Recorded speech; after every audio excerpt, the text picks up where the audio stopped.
പ്രിയപ്പെട്ട ഗുഡ്നസ് പ്രേക്ഷകരെ, മനസ്സ് നിറഞ്ഞെന്ന പ്രോഗ്രാമിലേക്ക് ഏറെ ഹൃദ്യമായ എല്ലാവർക്കും സ്വാഗതം. ഇന്നേ ദിവസം നമ്മളോടൊത്തുള്ളത് ആലപ്പുഴയിലെ പഴവങ്ങാടി ഇടവക്കാരനായ അനി എന്ന യുവത്വത്തിലെ തന്നെ കർത്തൃ ശുശ്രൂഷ ആരംഭിച്ചയാളാണ്.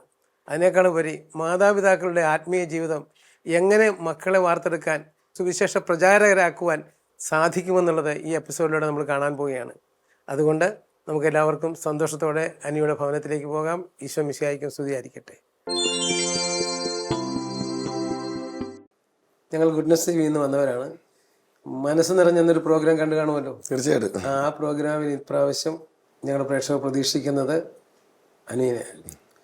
അപ്പോൾ അതുകൊണ്ട് അനിയുടെ ജീവിതം തീർച്ചയായും അനേകരെ മറ്റു വ്യക്തികളുടെ കാര്യങ്ങൾ സ്പർശിച്ചതുപോലെ തന്നെ അനിയൊരു സ്പെഷ്യൽ ഗിഫ്റ്റാണ് തമ്പുരാൻ്റെ എന്നാണ് ഞാൻ മനസ്സിലാക്കുന്നത്. കാരണം മാതാപിതാക്കളുടെ ആധ്യാത്മിക ജീവിതം എങ്ങനെ മക്കളിലേക്ക് കൈമാറാം, അത് തൻ്റെ മക്കളിലേക്ക് എങ്ങനെ കൈമാറാം, ഇങ്ങനെ കൈമാറി വന്ന ഒരു സുവിശേഷ പ്രചാരണത്തിനായിട്ടുള്ള ജീവിതം മാറ്റിവെച്ചിരിക്കുന്ന ഒരു കുടുംബത്തെയാണ് ഇന്ന് ഞങ്ങൾ പരിചയപ്പെടാൻ വന്നത്. അതുകൊണ്ട് ഇത്രയാണ് ഞാൻ കേട്ടറിഞ്ഞിരിക്കുന്നത്. അത് അനിയിൽ നിന്ന് തന്നെ കേൾക്കുവാൻ ഞങ്ങളുടെ പ്രേക്ഷകർക്ക് ആഗ്രഹമുണ്ട്. അതുകൊണ്ട് ഈ എപ്പിസോഡിലേക്ക് യേശുനാമത്തെ ഞാൻ സ്വാഗതം ചെയ്യുന്നു. ഈശോ മിശിഹായ്ക്ക്. ഓക്കെ, ഒന്ന് പരിചയപ്പെടുത്താമോ? എൻ്റെ പേര് അനി ജോസഫ് എന്നാണ്. ഞാൻ ആലപ്പുഴ പഴവങ്ങാടി ഇടവകാംഗമാണ്. എൻ്റെ ജീവിത പങ്കാളിയുടെ പേര് മഞ്ജു. മക്കൾ ഞങ്ങൾക്ക് 5 പേരാണ്. ഒരാൾ സ്വർഗത്തിൽ 6 പേരുണ്ട്. മൂത്താൾ ലിറ്റിൽ ഫ്ലവർ, രണ്ടാമത്തെ ആൾ John Paul, Christy Claire, Ruth Maria, Faustin Rose. പിന്നെ ഞാൻ പ്രൊഫഷണലി ഒരു സൈക്കോളജിസ്റ്റാണ്, പക്ഷേ ഒരു പ്രാക്ടിക്കലി ഒരു ഫുൾ ടൈം മിഷണറിയാണ്. ഡാഡി മമ്മിയും, ഡാഡിയുടെ പേര് കുഞ്ഞച്ചൻ, മമ്മിയുടെ പേര് ഗ്രേസി, മഞ്ജുവിൻ്റെ ചാച്ചൻ്റെ പേര് മുരളി, മമ്മിയുടെ പേര് അംബിക. അവർ കരുമാടിയിലാണ് താമസിക്കുന്നത്. ഞങ്ങൾ ആലപ്പുഴ ടൗണിൽ തന്നെയാണ്. ഞാൻ ഈ ആലപ്പുഴയിലെ കരിസ്മാറ്റിക് പ്രവർത്തനങ്ങളുമായിട്ട് ശ്രദ്ധിച്ചിട്ടുള്ളപ്പോഴേ ഒരു കുടുംബം ഒരുമിച്ച് വരുന്നത് കുഞ്ഞച്ചൻ ചേട്ടനും ഭാര്യയും മക്കളുമാണ്. അത് അനിയെ എങ്ങനെ സ്വാധീനിച്ചു പിന്നീട് ശുശ്രൂഷകനാകാനും, അല്ലെങ്കിൽ അവരുടെ ജീവിതശൈലി എപ്രകാരം അനിയെ ഒരു വചനപ്രഘോഷകനാക്കി അല്ലെങ്കിൽ സുവിശേഷ പ്രചാരകനാക്കി എന്നൊന്ന് പങ്കുവയ്ക്കാമോ? ഞാൻ 8ാം ക്ലാസ്സിൽ പഠിക്കുമ്പോഴാണ് ഡാഡി മമ്മിയൊക്കെ നവീകരണത്തിലേക്ക് വരുന്നത്. ഞങ്ങളുടെ കുടുംബം ഡാഡി നല്ലൊരു മദ്യപാനിയായിരുന്നു. അങ്ങനെ ഒരു തകർന്ന അവസ്ഥയിലൂടെ പോകുമ്പോഴാണ് ആരോ ഞങ്ങളെ സുവിശേഷം കേൾക്കാൻ ഇൻവൈറ്റ് ചെയ്തത്, ഒരു സായാഹ്ന വചന ശുശ്രൂഷയ്ക്ക്. അങ്ങനെയാണ് ഞാനും മമ്മിയും കൂടെ ആദ്യം പോകുന്നതും. പോയി വന്നിട്ട് ഡാഡിക്ക് വേണ്ടി പ്രാർത്ഥിക്കുന്നതും ഡാഡിക്ക് സൗഖ്യം കിട്ടുന്നതും ഡാഡിയിൽ ഒരു ചെറിയ വിശ്വാസം ഉണ്ടാകുന്നതും ഒക്കെ. പിന്നീട് നായ്ക്കമ്പറമ്പിൽ അച്ഛൻ്റെ കൺവെൻഷൻ ഡാഡി ഞങ്ങളുടെ ഇടവകയിൽ കൂടി. പിന്നീട് IMS അവർ ഒരുമിച്ചൊരു ധ്യാനവും കൂടി. അങ്ങനെയാണ് അവർ ഒരുമിച്ച് നവീകരണ അനുഭവത്തിലേക്ക് വരുന്നത്. ഞങ്ങൾക്ക് കിട്ടിയ ഏറ്റവും വലിയ അനുഗ്രഹം എന്ന് പറയുന്നത് ആ ധ്യാനം കൂടി അവരവിടെ അവസാനിപ്പിച്ചില്ല. അവർ അന്ന് തൊട്ട് സുവിശേഷ വേല ചെയ്യാൻ തുടങ്ങി. IMSലും ആലപ്പുഴ സോണിലും അവർ സജീവമായി അവർ എല്ലാ ശുശ്രൂഷകളിലും ഭാഗവാക്കായി മുമ്പോട്ട് പോയി. അന്ന് 8ാം ക്ലാസ് മുതൽ അവരുടെ കൈപിടിച്ച് ഞാനും ഈ യാത്ര ആരംഭിച്ചതാണ്. അപ്പോൾ എൻ്റെ മമ്മിയും കൂടെയാണ് ആദ്യം പ്രാർത്ഥിക്കാൻ തുടങ്ങിയത്. പിന്നീട് അത് ഡാഡിയായി, പിന്നെ ഞങ്ങൾ ഒരുമിച്ചായി, കുടുംബം ഒരുമിച്ച് ആ യാത്ര അങ്ങനെ തുടർന്നു. എൻ്റെ യുവത്വത്തിലെത്തിയപ്പോൾ, എൻ്റെ ഡിഗ്രി കഴിഞ്ഞപ്പോൾ കർത്താവ് എന്നെ മുഴുവൻ സമയം സുവിശേഷ വേലയ്ക്കായി വിളിക്കുന്നതായിട്ട് എനിക്ക് മനസ്സിലായി. ഒരു രാത്രിയിൽ ഡിഗ്രിക്ക് പരീക്ഷയ്ക്ക് ഒരുങ്ങുമ്പോൾ, ഫൈനൽ ഇയർ എക്സാമിന് ഒരുങ്ങുമ്പോഴാണ് ഒരു രാത്രി ഇങ്ങനെ പ്രാർത്ഥിച്ചുകൊണ്ടിരുന്നപ്പോൾ എന്നോട് കർത്താവ് പിറ്റേ ദിവസം ഡിവൈനിൽ ധ്യാനത്തിന് പോകാനായിട്ട് ഒരു പ്രേരണ എനിക്ക് നൽകി. ആ ധ്യാനത്തിന് ഞാൻ പിറ്റേ ദിവസം തന്നെ പോയി. അവിടെ വെച്ചിട്ടാണ് എന്നെ കർത്താവിന് മുഴുവൻ സമയം ആവശ്യമുണ്ടെന്നൊരു തിരിച്ചറിവ് എനിക്ക് കിട്ടുന്നത്. പിന്നെ തിരിച്ചു വന്നത് ഞാനൊരു പുതിയ മനുഷ്യനായിട്ടാണ്, പുതിയൊരു സമർപ്പണവുമായിട്ടാണ്. അപ്പോൾ പിന്നെ എൻ്റെ മാതാപിതാക്കളുടെ ആ ഒരു ഫോർമേഷൻ അല്ലെ, അവരോടൊപ്പം നടന്ന് സുവിശേഷ വേല ചെയ്യാൻ എനിക്ക് കിട്ടിയ അവസരങ്ങളാണ്. അന്ന് ഞാൻ പ്ലേറ്റ് എഴുതാനും ഗേറ്റിൽ കാവൽ നിൽക്കാനും മാസിക വിതരണം ചെയ്യാനും ക്ലീൻ ചെയ്യാനും ഇതെല്ലാം ഒത്തിരി ആവേശത്തോടെയാണ് ആ കുഞ്ഞുനാളുകളിലെല്ലാം ചെയ്തത്. അത് തന്നെ ഇന്ന് എൻ്റെ മക്കളും ഞങ്ങളോടൊപ്പം ചെയ്തുകൊണ്ടിരിക്കുന്നു. അവരിന്ന് സുവിശേഷ പ്രഘോഷകരായി മാറി അവരും ഞങ്ങളെപ്പോലെ ശുശ്രൂഷ ചെയ്യാൻ ആരംഭിച്ചിരിക്കുകയാണ്. അപ്പോൾ അടുത്തൊരു തലമുറയിലേക്കും അത് കൈമാറാൻ പറ്റി. അത് കുടുംബമായി ഞങ്ങളുടെ മാതാപിതാക്കളോടൊപ്പം ഞങ്ങൾ ചെയ്തതും അത് തന്നെ ഞങ്ങളുടെ മക്കളും കണ്ടുപിടിച്ച് അത് ഇന്ന് തുടരുകയാണ്. പല കരിസ്മാറ്റിക്കുകളും ഞാൻ കാണുന്നു, ജീസസ് യൂത്ത് പ്രത്യേകിച്ച് യുവജനങ്ങളിലായിട്ട് വന്നവരുള്ളവരെ അവരുടെ മക്കളെ സ്കൂളിൽ വിടുന്നതിനേക്കാൾ ഉപരി കുട്ടിക്കാലത്ത് അവരുടെ ഒരു 10ാം ക്ലാസ് വരെയുള്ള കാലയളവിൽ ഹോം സ്കൂളാണ് സാധാരണ ചെയ്യുന്നത്. എനിക്ക് തോന്നുന്നു അനിയും അങ്ങനെ തന്നെയായിരുന്നു തോന്നുന്നത്. അതെങ്ങനെ സഹായകമായി? അപ്പം ഞങ്ങൾ ഈ ക്രിസ്ത്യൻ ധ്യാനങ്ങൾ ഒത്തിരി കണ്ടക്ട് ചെയ്തിട്ടുണ്ട്. ആ ക്രിസ്ത്യൻ ശുശ്രൂഷകളിലൂടെയാണ് പ്രഘോഷണം ആരംഭിച്ചത്.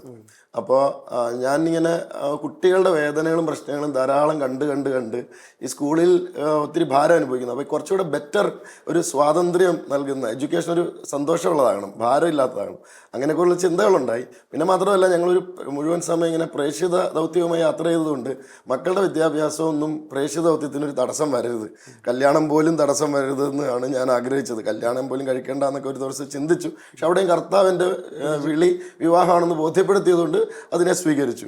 പിന്നീട് മക്കളുണ്ടായപ്പോഴും വിദ്യാഭ്യാസം കർത്താവ് എങ്ങോട്ട് വിളിച്ചാലും ലോകത്തിൻ്റെ അറ്റം വരെ പോകാനുള്ള ക്ഷണമുണ്ടല്ലോ. അപ്പോൾ കർത്താവ് എങ്ങോട്ട് വിളിച്ചാലും മക്കളുടെ വിദ്യാഭ്യാസം ഒന്നൊരു തടസ്സം ആകരുതെന്ന ചിന്ത ഞങ്ങൾക്കുണ്ടായിരുന്നു.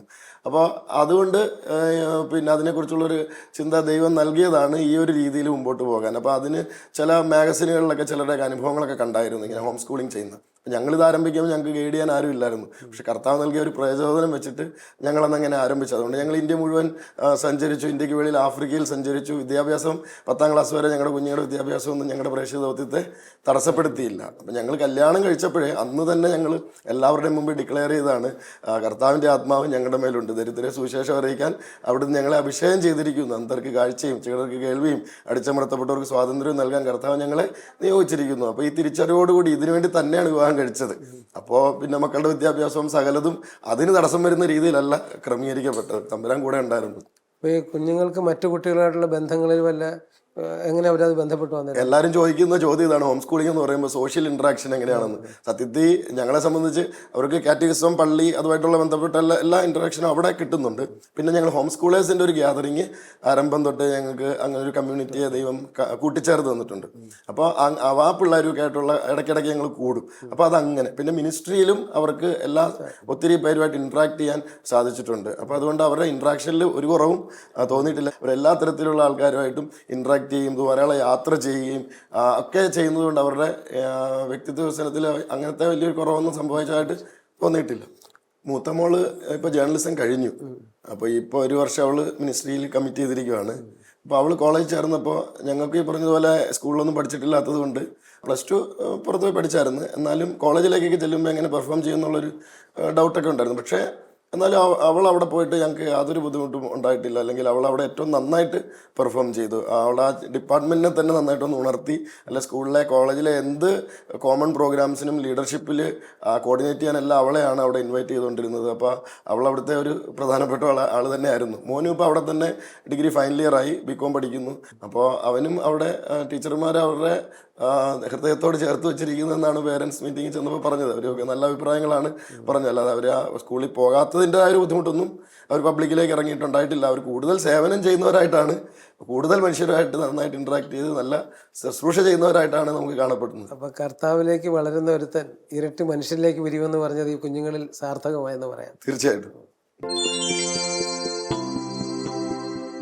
ശുശ്രൂഷാ രംഗങ്ങളൊക്കെ ഒന്ന് വിശദീകരിക്കാമോ? എന്നെ കർത്താവ് മുഴുവൻ സമയം ശുശ്രൂഷയ്ക്ക് വിളിച്ചു എന്ന് എനിക്ക് മനസ്സിലായപ്പോൾ കർത്താവ് നൽകിയൊരു വചനം ഇതാണ്. 2 തിമോത്തി 2-1 മുതലുള്ള വാക്യങ്ങൾ കർത്താവ് ഇങ്ങനെ പറയുന്നുണ്ടല്ലോ. യേശുക്രിസ്തുവിന്റെ കൃപാവരത്തിൽ ശക്തി സ്വീകരിക്കുക, അനേക സാക്ഷികളുടെ മുമ്പിൽ വെച്ച് നീ നിന്ന് കേട്ടത് അനേകരെ പഠിപ്പിക്കാൻ കഴിവുള്ള വിശ്വസ്തരായ ആളുകൾക്ക് പകർന്നു കൊടുക്കുക. അപ്പോൾ ഞാൻ കുട്ടികളുടെ ഇടയിലാണ് ശുശ്രൂഷകൾ ആരംഭിച്ചതെങ്കിലും കൂടുതൽ പരിശീലനങ്ങളാണ് കർത്താവ് എന്നിൽ നിന്ന് പ്രതീക്ഷിക്കുന്നതെന്ന് എനിക്ക് പതുക്കെ മനസ്സിലായി.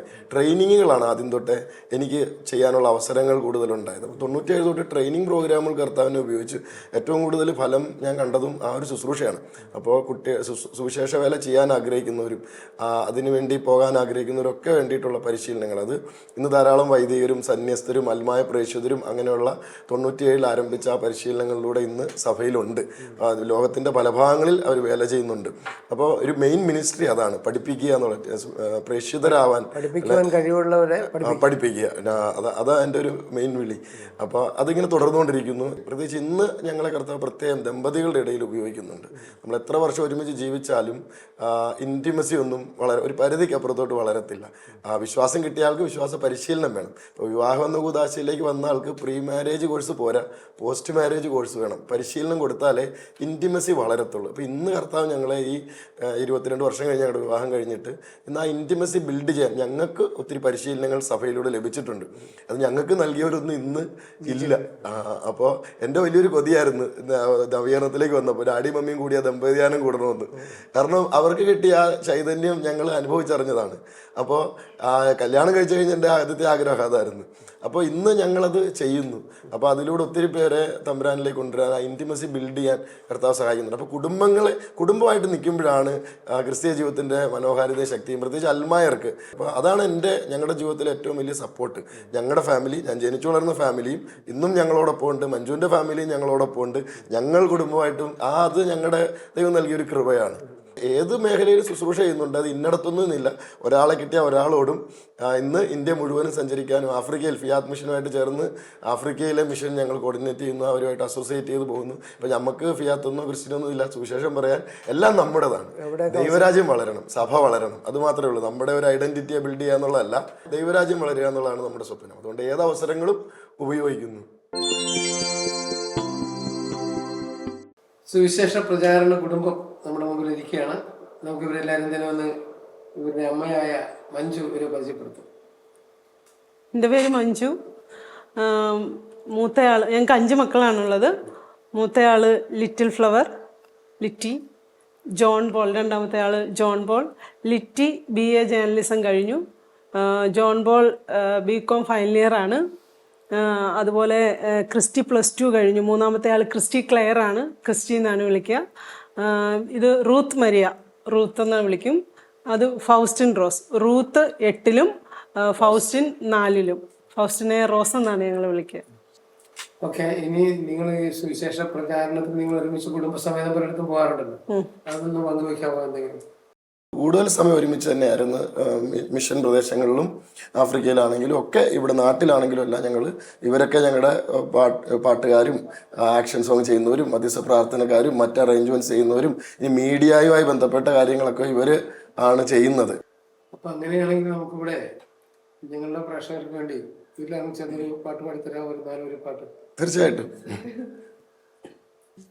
നന്ദി ചൊല്ലുവാൻ വേറെയില്ലൊരാൾ എന്റെ ജീവിത യാത്രയിൽ. നന്ദി ചൊല്ലുവാൻ വേറെയില്ലൊരാൾ എന്റെ ജീവിത യാത്രയിൽ. ഇന്നു ഞാൻ പുൽകും നന്മകൾക്കെല്ലാം കാരണം നീ യേശുവേ. ഇന്നു ഞാൻ പുൽകും നന്മകൾക്കെല്ലാം കാരണം നീ യേശുവേ. ആകയാൽ ഞാനുമെൻ കുടുംബവും നിനക്കായെന്നും ജീവിക്കും. വിശ്വാസത്തിൻ നായക എന്നും നിന്നെ നോക്കി ഞാൻ ഓടിടും. ആകയാൽ ഞാനുമെൻ കുടുംബവും നിനക്കായെന്നും ജീവിക്കും. വിശ്വാസത്തിൻ നായക എന്നും നിന്നെ നോക്കി ഞാൻ ഓടിടും.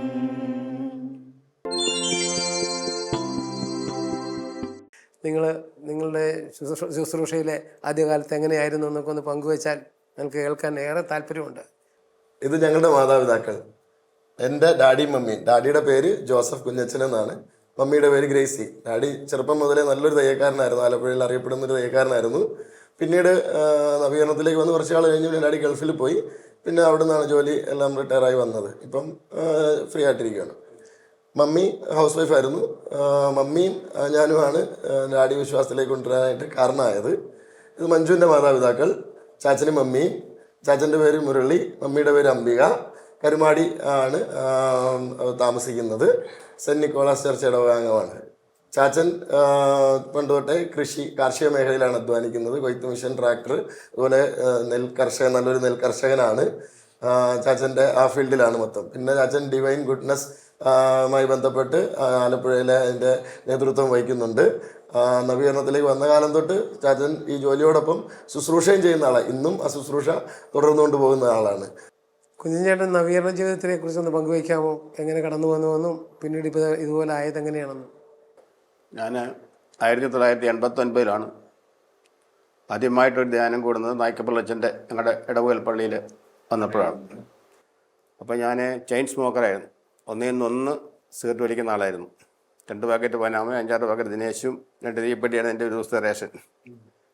നിർത്താതെ അന്ന് ഏത് കല്യാണ ഫോട്ടോ നോക്കിയാലും എവിടെ പോയാലും എൻ്റെ കയ്യിൽ സിഗരറ്റ് ഇല്ലാത്തൊരു ഈ മനുഷ്യൻ കാണത്തില്ല. ഇടയ്ക്ക് സ്മോളും വൈകുന്നേരം പടം എല്ലാം അടച്ചിട്ട് 2 പാക്ക് അടിച്ചിട്ടേ വീട്ടിൽ വരുത്തുള്ളൂ. അപ്പോഴാണ് എൻ്റെ ജീവിത പങ്കാളി എനിക്ക് വേണ്ടി പ്രാർത്ഥിക്കാൻ തുടങ്ങിയത്. അപ്പോൾ എൻ്റെ കാലിൽ ആണിയുണ്ടായിരുന്നു. എനിക്ക് ഒട്ടും നടക്കാൻ പറ്റത്തില്ലായിരുന്നു. അപ്പോൾ അതിന് വേണ്ടിയിട്ട് ദിവസവും വൈനോത്സവം എൻ്റെ തലയിൽ കൊണ്ടുവച്ച് ദിവസവും തലയെ കൈവച്ച് ദിവസവും കിടക്കുന്നതിന് പ്രാർത്ഥിക്കുമായിരുന്നു. ഞാൻ അന്നേരം ഇവിടെ കളിയാക്കുമായിരുന്നു. നീ പ്രാർത്ഥിച്ച് പറഞ്ഞ് തലയും തെറിക്കുമെന്ന് ഞാൻ പറയുമായിരുന്നു. ആ കൺവെൻഷൻ കൂടി എനിക്കൊരു ഫലവും കിട്ടിയില്ല. ഞാൻ അന്ന് കൺവെൻഷൻ കൂടിച്ചും 2 പാക്ക് അടിച്ചിട്ട് വൈകിട്ട് വീട്ടിലോട്ട് വരുന്നത്. 3-ാമത്തെ മാസം ആ ധ്യാനം പാറേപ്പള്ളിയിലെ 2ാമത്തെ ധ്യാനം നായ്ക്കപ്പള്ളച്ചൻ്റെ കൺവെൻഷൻ വെച്ചിരുന്നത്. ആ ധ്യാനം അവിടെ ക്യാൻസൽ ചെയ്തുകൊണ്ട് ഞങ്ങളുടെ ഇടവകയിൽ തന്നെ 3 മാസം കഴിഞ്ഞപ്പോൾ കണ്ടാവൂർ കൺവെൻഷൻ വെക്കണമെന്ന് അച്ഛന് ദർശനം കിട്ടിയിട്ട് വീണ്ടും അവിടെ തന്നെ കൺവെൻഷൻ വെക്കുകയായിരുന്നു. അങ്ങനെ ചരിത്രത്തിൽ ഒരു സ്ഥലത്ത് നടന്നിട്ടില്ല. ആ കൺവെൻഷന് ഞാൻ പൂർണ്ണമായിട്ട് പങ്കെടുത്ത് ഇവിടെ അന്ന് മുതൽ പ്രാർത്ഥിക്കാൻ തുടങ്ങി. 1 മാസം ധ്യാനം തുടങ്ങുന്ന അന്ന് തലേ ദിവസം എൻ്റെ കാലിൽ ആണി അപ്രത്യക്ഷമായി. ഒരു പാടുപോലും ഇല്ലാതെ. അന്ന് വൈപ്പിൻ സെബാസ്റ്റ്യൻ ബ്രദറും നായ്ക്കപ്പള്ളച്ചനുമായിരുന്നു മെയിൻ ധ്യാനത്തിന് വരുന്നത്. അതോടെയാണ് എനിക്ക് എൻ്റെ വിശ്വാസം എനിക്ക് പൂർണ്ണമായിട്ട് എനിക്ക് ദൈവത്തോടെ ഞാൻ ആശ്രയിച്ചത്. അപ്പോഴാണ് എൻ്റെ മൂത്ത പെങ്ങൾ എനിക്ക് വേണ്ടിയിട്ട് അപ്പം പാതിരപ്പള്ളിയിലൊരു ദമ്പതികളുടെ വക്കച്ചൻ്റെ കാലത്തിൽ ദമ്പതികളുടെ വൺഡേ പ്രോഗ്രാം ഉണ്ട് ഞായറാഴ്ച എന്ന് പറഞ്ഞു. അപ്പോൾ എന്നെ പെങ്ങൾ കൂട്ടിക്കൊണ്ട് ഞങ്ങൾ രണ്ടും കൂടെ ആ വൺഡേ കൺവെൻഷന് കൂടി. ഇന്ന് പ്രശാന്ത് അച്ഛൻ പ്രശാന്ത് ചാർജ് എടുക്കുന്ന സമയമാണ്. പ്രശാന്ത് അവിടെ ആദ്യമായിട്ട് വരിക. അച്ഛൻ്റെ ധ്യാനപ്രസവം കേട്ട് ആ കൺവെൻഷൻ കൂടി വെച്ചും ഉടൻ തന്നെ ഞാൻ IMSലോട് ഞങ്ങൾ ധ്യാനത്തിന് പോകുമായിരുന്നു. സെപ്റ്റംബർ 29 സെപ്റ്റംബർ 25 ധ്യാനത്തിന് കയറി. 1 ധ്യാനം ഇറങ്ങി. അപ്പോൾ ഞാൻ സിഗരറ്റ് വലി മാറ്റിയിട്ടില്ല. അന്ന് അവിടെ വെച്ച് അന്നൊരു പാക്കറ്റ് വിൽസ് വാങ്ങിച്ചുകൊണ്ട് IMSലോട് ചെല്ലുന്നത്. അത് പുറത്ത് നിന്ന് 6 മണിക്ക് മുമ്പ് ധ്യാനം തുടങ്ങുന്നതിന് മുമ്പ് അവിടെ മൊത്തം വലിച്ചു കയറുന്നത്. അതിന് വലിക്കാനൊക്കെ എന്ന് വിചാരിച്ച് വലിച്ചു കയറുന്നതാണ് IMS കയറിയത്. 1 ഇറങ്ങിയിട്ട് പിന്നെ ഇന്ന് വരെ സിഗരറ്റ് വലിക്കാനും പിന്നെ ഞങ്ങളെ കർത്താവ് അവിടെ അങ്ങ് വിളിക്കുകയായിരുന്നു. ഞങ്ങൾ രണ്ടുപേരും അവിടുത്തെ ശുശ്രൂഷകരായി മാറുകയായിരുന്നു. മുരളിച്ചേട്ടൻ്റെ ദൈവാനുഭവം ഒന്ന് പങ്കുവയ്ക്കുകയും അതെങ്ങനെയാണ് നമ്മുടെ കുടുംബത്തെ സ്വാധീനിച്ചതെന്ന് പറയാമോ? ഞാനും വലിയൊരു മദ്യപാനത്തിന് അടിമപ്പെട്ട് ഭാര്യയോ മക്കളെയോ വീട് പോലും മറന്ന് ജീവിക്കുന്ന ഒരവസ്ഥയിലേക്ക് വന്നു. അങ്ങനെ ഇരിക്കുമ്പോൾ എൻ്റെ ജീവിത പങ്കാളി പല ദിവസങ്ങളിലും ആത്മഹത്യ ചെയ്യാൻ വരെ തയ്യാറായി ഇറങ്ങിപ്പോയെന്നൊക്കെ പറഞ്ഞിട്ടുണ്ട്. പക്ഷെ അതൊന്നും ഞാൻ അറിയുന്ന പോലും ഇല്ല. ആ സാഹചര്യത്തിൽ അടുത്ത വീട്ടിലെ ക്രിസ്ത്യൻസിൻ്റെ വീട്ടിൽ ചെന്ന് ഒരു വചനോത്സവം മാസിക മേടിച്ചുകൊണ്ട് വന്നു. ഞാനൊരു ദിവസം മദ്യപിച്ച് അബോധാവസ്ഥ ഇരിക്കുന്ന സമയത്ത് ഭക്ഷണം കഴിച്ചുകൊണ്ടിരിക്കുകയാണ്. ഇവളീ വചനോത്സവം മാസികയിൽ രാമൻ ചാക്യാരുടെയും അരവിന്ദാക്ഷമേനൻ്റെയൊക്കെ സാക്ഷ്യമൊക്കെ എന്നെ വായിച്ച് കേൾപ്പിക്കുന്നുണ്ട്. പക്ഷേ എനിക്കൊന്നും ഉൾക്കൊള്ളാൻ പോലും പറ്റുന്നില്ല. അതുമ്പോൾ ഞാൻ അവരോട് അപ്പോൾ ഇവളോട് തന്നെ പറഞ്ഞ് നമ്മളെയൊക്കെ ക്രിസ്ത്യാനിയാക്കാൻ വേണ്ടിയിട്ട് അവരിങ്ങനെ പരസ്യം ചെയ്യുന്നതായിരിക്കുമെന്നൊക്കെ പറഞ്ഞ് ഞാനതൊന്നും ഉൾക്കൊള്ളാൻ എനിക്ക് പറ്റിയില്ല. അങ്ങനെ ഇരിക്കുന്ന അവസരത്തിലാണ് എൻ്റെ വല്യച്ഛൻ്റെ മകൻ ഒരു വശം തളർന്നു പോയി. പുള്ളിക്ക് ഇങ്ങനെ ധ്യാനം കൂടാൻ പോകണമെന്നൊരാഗ്രഹം ഉണ്ടായി. അപ്പോൾ ഇദ്ദേഹത്തെ സഹായിക്കാൻ എന്നെ വിളിച്ചുകൊണ്ട് പോവുകയാണ്. അവിടെ എന്നോട് പറഞ്ഞത് അവിടെ കൊണ്ടുവന്ന് ആക്കിയിട്ട് ഒരാഴ്ചത്തെ ധ്യാനമുണ്ട്, തിരിച്ചു പോരുക, ധ്യാനം കഴിയുമ്പം കൂട്ടിക്കൊണ്ട് പോരാൻ വന്നാൽ മതി എന്നാണ് പറഞ്ഞത്. പക്ഷേ ഞാൻ ഇദ്ദേഹത്തെയും കൂട്ടി വളരെ കഷ്ടപ്പെട്ടപ്പോൾ എനിക്ക് ഇദ്ദേഹത്തെയും കൂട്ടി ഡിവൈനിലേക്ക് ഞാൻ പോവുകയാണ്. അവിടെ ചെന്ന് ഞങ്ങൾ ധ്യാന കാമ്പൗണ്ടിൽ കയറി കഴിഞ്ഞപ്പോൾ തന്നെ ആദ്യത്തെ ഒരു ബാച്ച് ഇറങ്ങുമ്പോഴാണ് ഞങ്ങൾ അങ്ങോട്ട് കയറുന്നത്. അപ്പോൾ ഇറങ്ങി വന്ന കൂട്ടത്തിൽ എടത്തുവാലുള്ള എൻ്റെ ഒരു സ്നേഹിതനെ ഞാൻ അവിടെ വെച്ച് കണ്ടുമുട്ടുക. അദ്ദേഹം ഓടി വന്ന് എൻ്റെ കൈക്ക് പിടിച്ചിട്ട് പറഞ്ഞു, മുരളി നീ ധ്യാനം കൂടിയിട്ടേ പോകാവുള്ളൂ. ഞാൻ തിരിച്ചു പോരുന്ന കാര്യമൊക്കെ എങ്ങനെ അറിഞ്ഞതുപോലും എനിക്കറിയത്തില്ല. എനിക്കതൊക്കെ ഇപ്പോൾ ഒരു വലിയ ദൈവാനുഭവമായിട്ട് കാണുകയാണ്. അപ്പോൾ ഇദ്ദേഹം ഓടി വന്നിട്ട് കൈക്ക് പിടിച്ചിട്ട് പറഞ്ഞു, മുരളി നീ ധ്യാനം കൂടിയിട്ടേ പോകാവുള്ളൂ. നിങ്ങളെപ്പോലുള്ളവർക്ക് കർത്താവ് ഒത്തിരി അനുഗ്രഹങ്ങൾ തരും. മാത്രമല്ല ഒരു പെൺകുട്ടിയുടെ കാലിൻ്റെ പത്തി ഇങ്ങനെ മടിച്ചിരുന്നിട്ട് നേരെയായി നടന്നു പോയതൊക്കെ ഞങ്ങളിപ്പോൾ കണ്ടിട്ട് വരുവാന്ന് പറഞ്ഞു. ഇത് കേട്ടപ്പോൾ എൻ്റെ മനസ്സിലേക്ക് പെട്ടെന്ന് തട്ടിട്ടെന്നാൽ എന്തായാലും വീട്ടിൽ ചെന്നാലും വെള്ളോടിയും പരിപാടിയൊക്കെ ആണല്ലോ, എന്നാൽ ഒരാഴ്ച ഇവിടെ നിൽക്കാമെന്നും പറഞ്ഞുകൊണ്ട് ഞാനവിടെ ധ്യാനത്തിന് നിൽക്കാൻ തീരുമാനിച്ചു. എൻ്റെ വല്യച്ഛൻ്റെ മകന് കിടപ്പുരോഗിയായത് കാരണം അവിടെ റൂമൊക്കെ കിട്ടി. ഞങ്ങളെല്ലാം ഒരു റൂമിൽ ചെന്ന് താമസിക്കുകയാണ്. അവിടുന്ന് ഞങ്ങൾ ധ്യാനം തുടങ്ങിക്കഴിഞ്ഞ് പിറ്റേ ദിവസം രാവിലെ തലേദിവസം എല്ലാം അവിടെ എല്ലാം സെറ്റ്, ഞങ്ങൾ താമസിക്കാനുള്ള സൗകര്യം എല്ലാം കിട്ടി. പിറ്റേ ദിവസം രാവിലെ ആയപ്പോൾ എനിക്ക് രാവിലെ മദ്യപിക്കാതെ ഭക്ഷണം കഴിക്കാൻ പറ്റത്തില്ല. അങ്ങനത്തെ ഒരു അവസ്ഥയിലായിരുന്നു എൻ്റെ ലാസ്റ്റ് സമയം. അപ്പം രാവിലെ എനിക്ക് മദ്യപിക്കണം. അപ്പം ഞാൻ വിചാരിച്ച് വെളിയിൽ പോയി, എൻ്റെ സ്ഥലം പൈസയൊക്കെ ഉണ്ട്, അപ്പം വെളിയിൽ പോയി മദ്യപിച്ചിട്ട് വരാമെന്ന് പറഞ്ഞ് ഗേറ്റിങ് ചെന്ന് കഴിഞ്ഞപ്പോൾ സെക്യൂരിറ്റി വിടത്തില്ല. അവരുമായിട്ട് ഭയങ്കര പ്രശ്നങ്ങളെല്ലാം നടന്നിട്ട് പിടിച്ച് ബലമായിട്ട് അവർ അകത്ത് കൊണ്ടുവന്നിരുത്തി. അത് കഴിഞ്ഞ് ധ്യാന സമയമായി കഴിഞ്ഞപ്പോൾ നമുക്ക് അവിടെ അലഞ്ഞിരിഞ്ഞ് നടക്കാൻ പറ്റത്തില്ല. ധ്യാന ഹാളിൽ കൊണ്ടുവന്നിരുത്തും. നമ്മൾ ചുമ്മാ അവിടെ ഇരിക്കുക, 2-3 ദിവസമൊക്കെ വെറുതെ ഇരിക്കുക. എനിക്കിതിനെപ്പറ്റി ഒന്നും അറിയത്തില്ല. ഞങ്ങളുടെ അടുത്ത് ക്രിസ്ത്യൻ പള്ളികളൊക്കെ ഉണ്ടെങ്കിലും കുർബാന എന്നാണെന്നോ പ്രാർത്ഥന എന്നാണെന്നോ ഒന്നും എനിക്ക് അറിയാനേ പറ്റാത്തൊരു സാഹചര്യത്തിലായിരുന്നു ഞങ്ങൾ ജീവിച്ചു വന്നത്. അവിടുന്ന് എന്നെ അവർ പിടിച്ച് ധ്യാന ഹാളിൽ ധ്യാനം നടക്കുന്ന അന്ന് ഓലഷെഡാണ് അവിടെ ധ്യാന സെൻറ്റർ. 92-ലാണ് ധ്യാന സ്ഥലത്ത് കൊണ്ട് എന്നെ കൊണ്ടിരുത്തും. ഞാൻ 2 ദിവസം ഇങ്ങനെ കഴിഞ്ഞു കൂടി. അപ്പം ഭക്ഷണത്തിൻ്റെ സമയമാകുമ്പോൾ ഊട്ടുശാലയിൽ നിന്ന് ഈ തളർന്ന് കിടക്കുന്ന വല്യച്ഛൻ്റെ മോന് ഭക്ഷണം മേടിച്ച് കൊടുത്ത് കൈ കഴിച്ച് കിടത്തി ബാത്റൂമിലൊക്കെ പോയിട്ട് തിരിച്ച് ഞങ്ങൾ പിന്നെ എന്നെ കൊണ്ടുവന്ന് ധ്യാനകാളി ഇവർ കൊണ്ടിരുത്തും. 3-4 ദിവസം എനിക്ക് യാതൊരു ദൈവാനുഭവം ഉണ്ടായില്ല. 4-ാമത്തെ ദിവസമാണ് ആരാധനയുടെ സമയത്ത് പനക്കലച്ചൻ ആരാധന എഴുന്നള്ളിച്ച് വെച്ച സമയത്ത് ഓരോരുത്തരുടെ പേര് ഇങ്ങനെ വിളിച്ച് പറയുന്നുണ്ട്. ആ കൂട്ടത്തിൽ മുരളിയെ കർത്താവ് വിളിക്കുന്നു എന്ന് പറഞ്ഞ് ഞാൻ വിചാരിച്ചു മുരളി എന്ന് പറയുന്നത് വേറെ ആരെങ്കിലും ആയിരിക്കും എന്ന് വിചാരിച്ച് ഞാനങ്ങ് ഇരിക്കുവാണ്. അപ്പോൾ 4 മണിയായപ്പോൾ കാപ്പി കുടിക്കുന്ന സമയമായി. അപ്പോൾ ഇദ്ദേഹത്തിന് കിടക്കുന്ന എൻ്റെ കിടപ്പ് രോഗിയായിട്ട് കൊണ്ടുപോയ വല്യച്ഛൻ്റെ മോനെ ഭക്ഷണം ചായ മേടിച്ചു കൊടുക്കാൻ ഞാൻ വരുമ്പോൾ ഇദ്ദേഹം നടന്നു വരികയാണ്. എന്നെ അന്വേഷിച്ച് വരുന്ന ഒരു സാഹചര്യമാണ് കാണാൻ പറ്റി. അതെനിക്ക് വലിയ ഒരു ദൈവാനുഭവത്തിൽ എന്നെ നയിച്ചു. അത് കഴിഞ്ഞ് എനിക്ക് അതിനേക്കാൾ ഉപരി എന്നെ കർത്താവിൽ ഇപ്പോഴും ഉറപ്പിച്ച് നിർത്തുന്ന ഒരു കാര്യമെന്ന് പറഞ്ഞാൽ അപ്പസ്തോല പ്രവർത്തനം 3-ാം അധ്യായത്തിൽ ഒരു വചനഭാവം ഇങ്ങനെ ഞാൻ കണ്ട്. പിന്നെ അത് കഴിഞ്ഞ് എനിക്ക് മനസ്സിലായി അവിടെ ഒരു മുടന്തനായ ഒരു മനുഷ്യനെ ചുമന്നുകൊണ്ട് വരുന്നു. പത്രോസും യോഹന്നാനും കൂടി അദ്ദേഹത്തെ സൗഖ്യപ്പെടുത്തുന്ന ഒരു അനുഭവം. അദ്ദേഹത്തിൻ്റെ കാലിന് കണങ്കാലിനെല്ലാം ബലം പ്രാപിച്ചിട്ട് നടന്നു പോകുന്നൊരു സംഭവം ബൈബിളിൽ ഞാൻ വായിച്ചിട്ടുണ്ട്. അത് കഴിഞ്ഞ് എനിക്ക് വായിക്കാൻ പറ്റി. പക്ഷേ അതേ സംഭവം എനിക്ക് കാണാനിട വന്നു.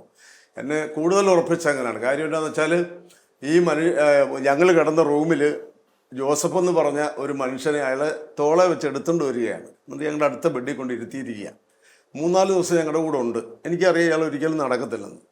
ഒരു കാലം ഇങ്ങനെ പുറകോട്ട് തിരിഞ്ഞ് ഒരു കാലം മുന്നോട്ട് തിരിഞ്ഞിരിക്കുക. ഇയാൾ നടക്കാനേ സാധ്യതയില്ല. അപ്പം ലൂസി സിസ്റ്റർ എന്ന് പറഞ്ഞ കൊച്ചിയിലുള്ളൊരു സിസ്റ്റർ അന്ന് ഡിവൈനി വരുമായിരുന്നു ശുശ്രൂഷ സമയത്ത്.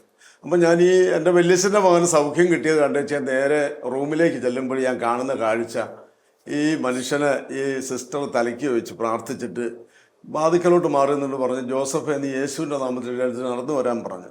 എഴുന്നേറ്റ് നടന്നു വരാൻ പറഞ്ഞപ്പോൾ ഈ മനുഷ്യൻ്റെ കാലുകൾക്കെല്ലാം ബലം പ്രാപിച്ച് നടന്ന് വെളിയിലോട്ട് വരുവാൻ.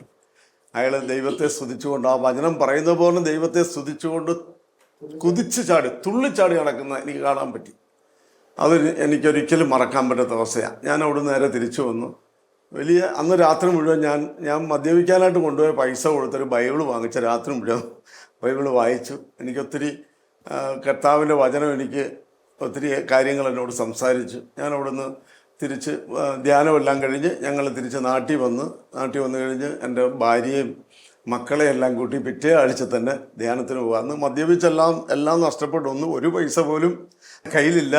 പക്ഷേ ആ ആഴ്ച ഞങ്ങൾക്കൊരു ചിട്ടിയുടെ പൈസ അടിച്ചു. ആ കാശും കൊണ്ട് ഇതുങ്ങളെല്ലാം കൊണ്ട് ധ്യാനത്തിന് പോയി. എല്ലാവർക്കും വലിയ ദൈവ അനുഭവം ഉണ്ടായി. ഞങ്ങൾ തിരിച്ച് നാട്ടിൽ വന്ന് പിന്നെ ഞാൻ വിചാരിക്കുന്നത് വയലിൽ ഒളിപ്പിച്ചു വെച്ച നിധി കണ്ടപ്പോൾ സകലതും വിറ്റ് അത് സ്വന്തമാക്കാൻ ശ്രമിച്ചതുപോലെ എനിക്ക് പിന്നെ ഭയങ്കര ഇതായിപ്പോയി. കാര്യം എന്ന് വെച്ചാൽ ഇനിയൊന്നും വേണ്ട, എനിക്ക് ഈശോയെ മാത്രം മതി എന്നുള്ള ഒരു ഇതിലേക്ക് വന്നു. എൻ്റെ കുഞ്ഞുങ്ങളെ മഞ്ജുവിനെയൊക്കെ ഞാൻ ആ സമയത്ത് തന്നെ കുഞ്ഞിലേ തന്നെ ഇവരെ ധ്യാനങ്ങൾക്ക് വിടാൻ തുടങ്ങി.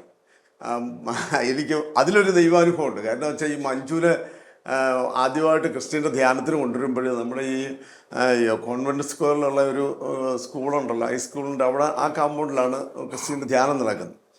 അപ്പം അനിയുടെ അമ്മച്ചി അവിടെ നിൽക്കുന്ന ഞാൻ കണ്ട്. എനിക്ക് മുൻപരിചയമൊന്നുമില്ല.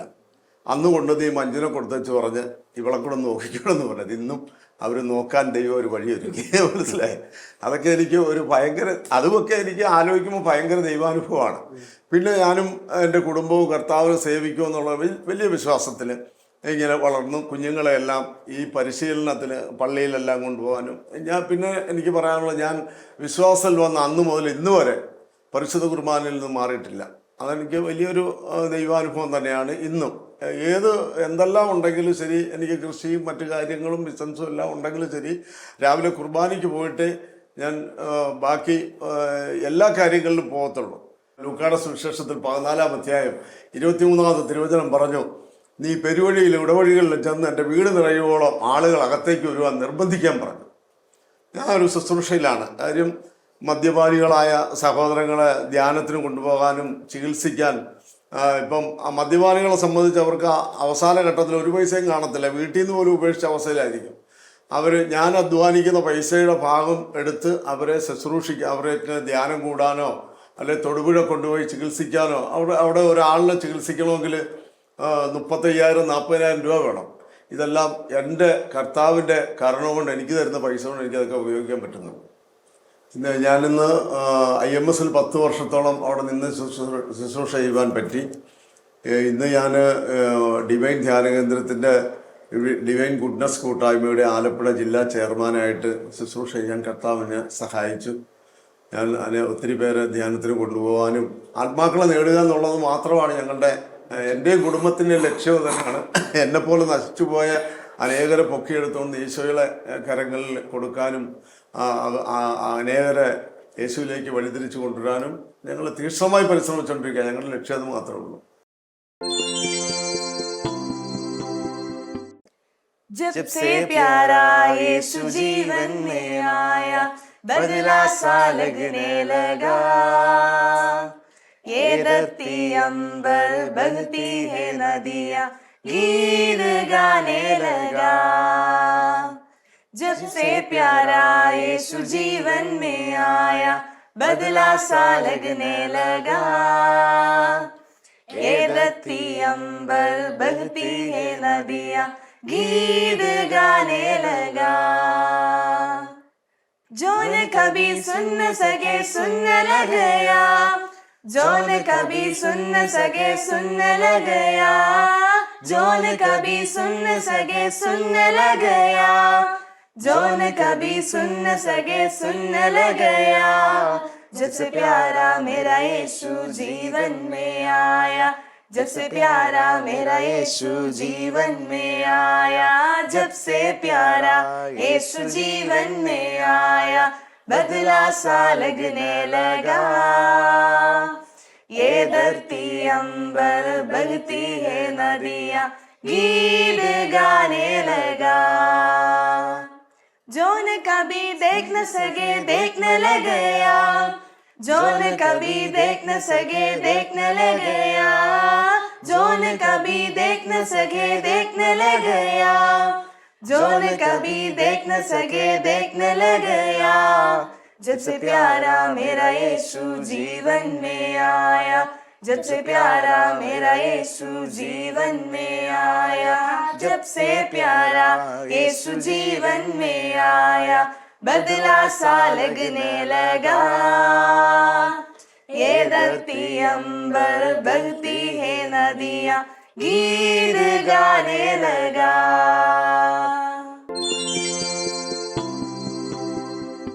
എന്തായാലും കുടുംബസമേതം സുവിശേഷം പ്രചാരിക്കുക എന്നുള്ളത് എൻ്റെയൊക്കെ വളരെ സ്വപ്നമായിരുന്നു. പല മനുഷ്യരും, നമ്മളൊരു ഏകസ്ഥനാണെങ്കിലും മറ്റുള്ളൊരു കുടുംബസമേതം വരുമ്പോഴേ അവരെ ഒന്ന് കാണാൻ, നിങ്ങളെ ആദ്യമായിട്ടാണ് കുഞ്ഞു മുതൽ അപ്പനും അമ്മയും അപ്പൂപ്പനും അമ്മയും ഒക്കെ ഒരുമിച്ച് ശുശ്രൂഷയിലായിരിക്കുന്ന ഒരു കുടുംബത്തെ പരിചയപ്പെടാൻ സാധിച്ചതിൽ ഏറെ സന്തോഷമുണ്ട്. ഇത് അനേക മക്കൾക്ക് അനുഗ്രഹമായി തീരും, അനേകർക്ക് ഇതൊരു മാതൃകയായി മാറട്ടെ എന്ന് ഞാൻ ആശംസിക്കുകയാണ്. അതോടൊപ്പം തന്നെ നിങ്ങളുടെ ഈ ഒരുമിച്ചുള്ള പ്രാർത്ഥനയും ഒന്നിച്ചുള്ള പള്ളിയിൽ പോക്കും കൂതാശ ജീവിതവും ഒക്കെ വളരെയധികം മനുഷ്യരെ ആകർഷിച്ചിട്ടുണ്ട്. എല്ലാവർക്കും ഈശോയുടെ അനുഗ്രഹം ഉണ്ടായിരിക്കട്ടെ. ആമേൻ. അടുത്ത ആഴ്ചയിൽ മറ്റു വ്യക്തിയെ മനസ്സ് നിറഞ്ഞെന്ന പ്രോഗ്രാമിൽ കണ്ടുമുട്ടുവോളം എല്ലാവർക്കും ഈശോ മിശിഹായ്ക്ക് സ്തുതിയായിരിക്കട്ടെ.